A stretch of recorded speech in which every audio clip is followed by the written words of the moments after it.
ఈ 2 సంవత్సరాలలో చంద్రబాబు నాయుడు గారి వల్ల ప్రజలకు కానీ,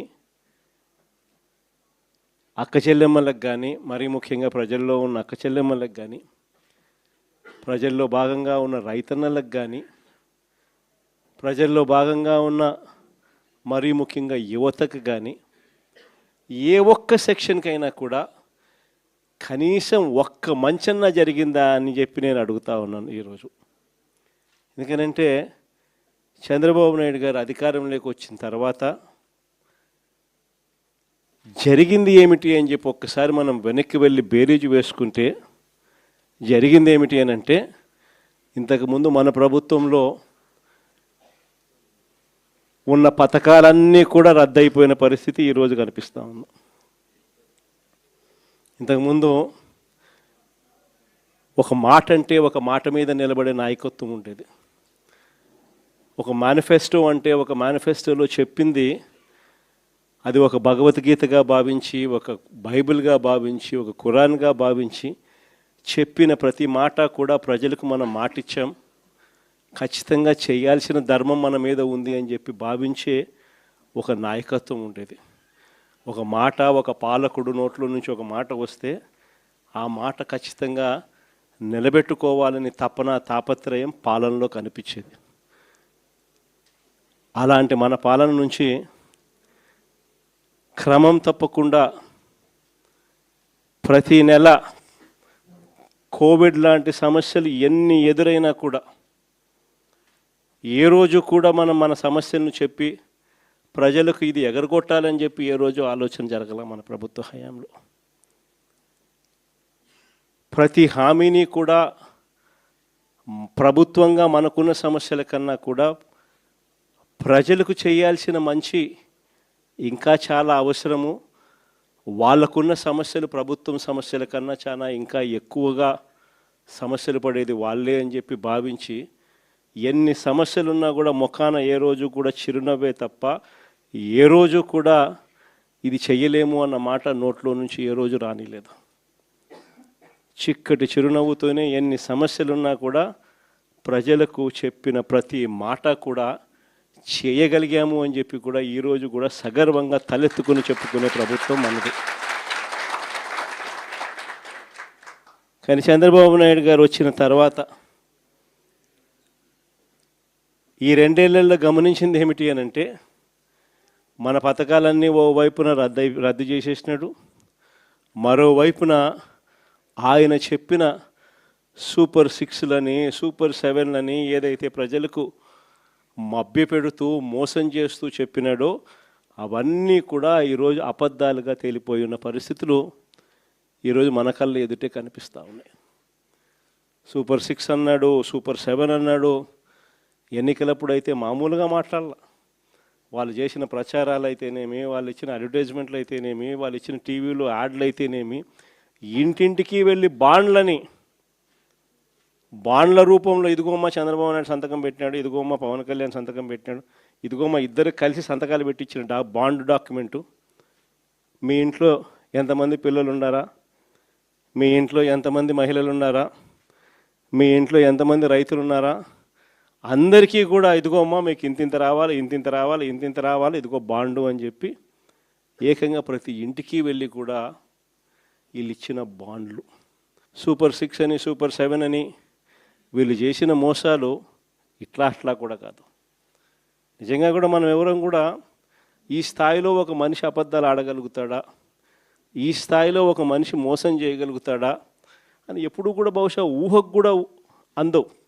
ఎందుకంటే మామూలుగా ఇట్లాంటి అబద్ధాలు, ఇట్లాంటి మోసాలు ఎవరైనా చేస్తే 420 అని చెప్పి కేసు పెట్టి జైల్లో పెడతారు.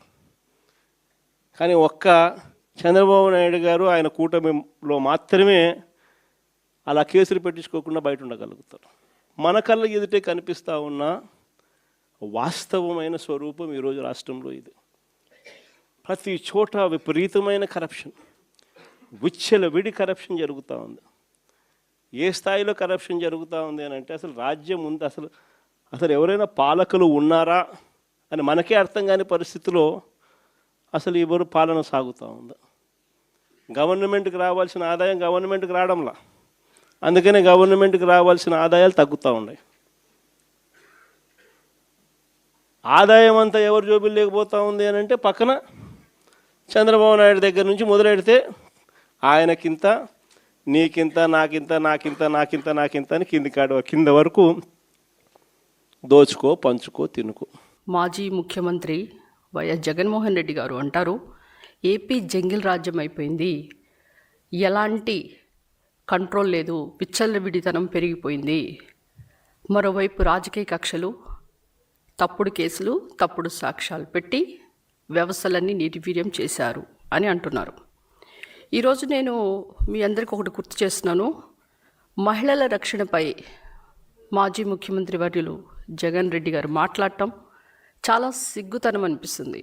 ఎందుకంటే మహిళల రక్షణ గురించి ఒక దుర్యోధనుడు, దుశ్శాసనుడు మాట్లాడితే మనందరికీ ఎంత ఎబ్బెట్టుగా, హాస్యాస్పదంగా ఉంటుందో ఈరోజు ఈ వైసీపీ ముఠా జగన్మోహన్ రెడ్డి గారు మాట్లాడే విధానం ఆ విధంగా ఉంది.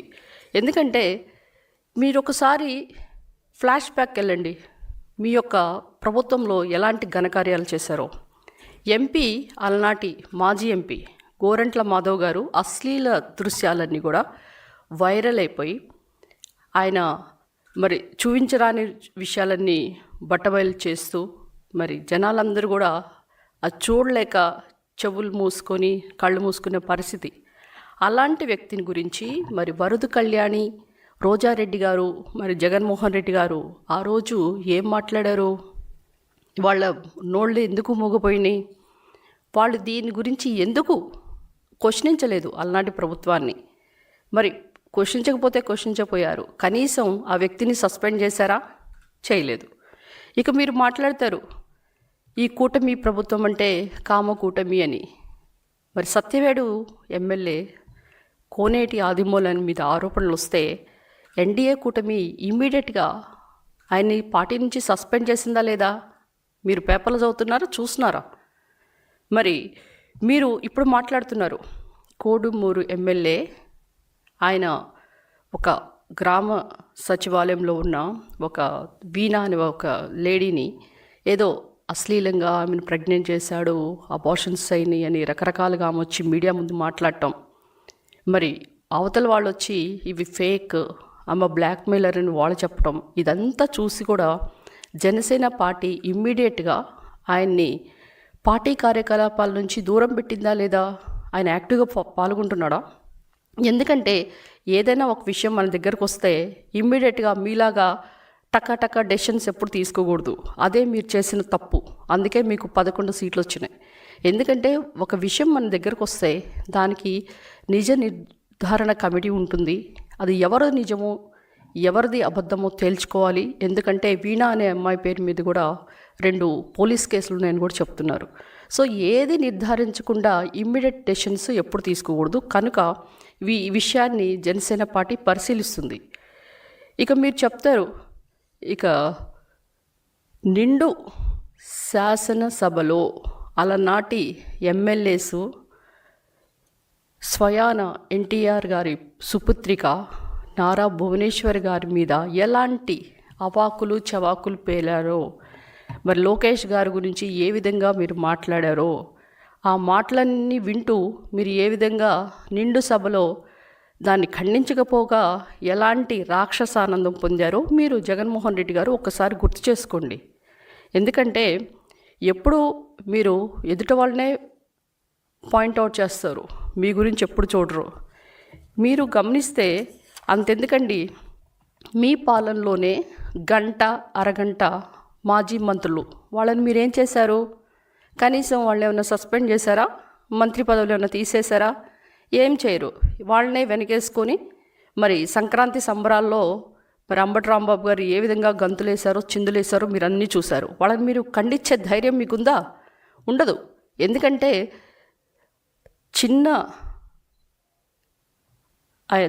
చిన్న పిన్నమ్మ ఎవరైతే ఉన్నారో ఆమె తాళి తెంచి మరి చిన్నాయన్ని నరికి హత్య చేసిన నరహంతకుల్ని మీరేం చేశారు? తల్లిని ఏ విధంగా మీరు పరాయి రాష్ట్రాలకు పంపించారు? చెల్లి చీర మీద మరి కామెంట్ చేసింది మీ వైసీపీ బ్యాచ్ కదా. వీళ్ళందరినీ మీరు ఇందాకంటారు వైసీపీ నాయకులు, వైసీపీ కార్యకర్తలందరూ కూడా చాలా గట్టిగా నిలబడుతున్నారు పార్టీకని.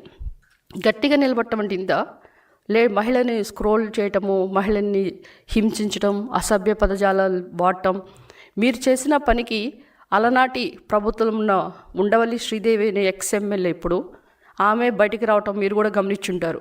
ఏ విధంగా చిత్రవద చేశారు, నా కూతుళ్ళని నా మీద ఎలాంటి పోస్టింగ్స్ పెట్టించారు, మీరు నన్ను ఒక వేశ్య అనే మాదిరిగా కాలుగాల్లాగా నా పిల్లల్ని, మెడిసిన్ చదువుతున్న పిల్లల్ని మీరు ఏ విధంగా చిత్రవద చేశారో మీకు తెలుసు. అందుకే దేవుడు ఉన్నాడు పైన.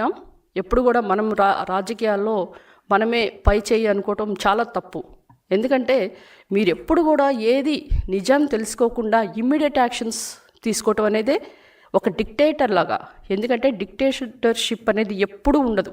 ఎందుకంటే మీరు లిబియాలో ఉన్న కర్నల్ గద్దాఫీ ఏమైపోయాడో, తర్వాత ఇప్పుడు మీరు గమనించిన చాలామంది డిక్టేటర్స్, హిట్లర్, వీళ్ళందరూ ఏమైపోయారో మీరు తరిమి కొట్టారు ప్రజలు.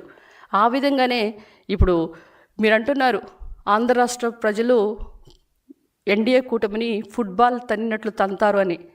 ఆ తంటం ఎప్పుడూ అయిపోయిందండి. తన్నే మీకు 11 సీట్లు ఇచ్చారు. ఇంకా మీరు రియలైజ్ కాకపోవటం ఏంటని, అసలు ఆత్మ పరిశీలన చేసుకోవట్లేదని నాకు చాలా బాధగా ఉంది. ఎందుకంటే మీరు ఎందుకు ఓడిపోయారో ఫస్ట్ మీరు గమనించండి. ఎప్పుడు ఎదుటి వాళ్ళ పడి మీద ఈ ఏడవటం తప్పితే మీరు చేసిన పనులు ఒకసారి నేను గుర్తు చేస్తా. ఎందుకు దళిత మహిళని మీరు ఏ విధంగా హింసించారు? అసలు ఎన్సీఆర్బి రిపోర్ట్ కనుక మనం తీస్తే ఏపీ దేశంలోనే మొట్టమొదటి ప్లేస్లో ఉందని, మహిళల ఆత్మగౌరవానికి దెబ్బతీసే విధంగా ఉందని కూడా మనకి రిపోర్ట్స్ వచ్చినాయి. 1,00,000 కేసులు మహిళల మీద మరి నమోదు చేయబడ్డాయి. అందులో 30,000 మంది పైగా మహిళలు, చిన్నారులు, వాళ్ళందరూ కూడా వాళ్ళు కనిపించకుండా పోయారు. Missing case. ఇలాంటి వాళ్ళందరికీ మీరేమైనా ఆన్సర్ ఇచ్చారా? అంతెందుకండి, మీరు పులివెందుల్లో నాగమ్మ, అంటే మీ సొంత నియోజకవర్గం పులివెందుల్లోనే నాగమ్మ అనే యువతిని అమానుష్యంగా ఆమె పైన అత్యాచారం చేస్తే మీరు చేసిందేంటి? వాళ్ళ మీద ఏమైనా యాక్షన్ తీసుకున్నారా? అంతెందుకు డాక్టర్ అనితని మీరు ఎంతో నిర్బంధించి, వేధించి ఆమె మీద అసభ్య పదజాలంతో అక్రమ కేసులు పెట్టినప్పుడు ఆమె ఆత్మహత్య చేసుకున్న విషయం మీకు గుర్తులేదా? మరి నెల్లూరులో ఉదయగిరికి చెందిన అనూష, అంటే మీరు ఏ విధంగా నాకు కనిపిస్తున్నారంటే ఏ ఉమ్మడి జిల్లాని వదలలేదు. 11 జిల్లాల్లో కంటిన్యూస్గా మహిళల మీద అత్యాచారాలు జరిగినాయి. మరి ఆ పాప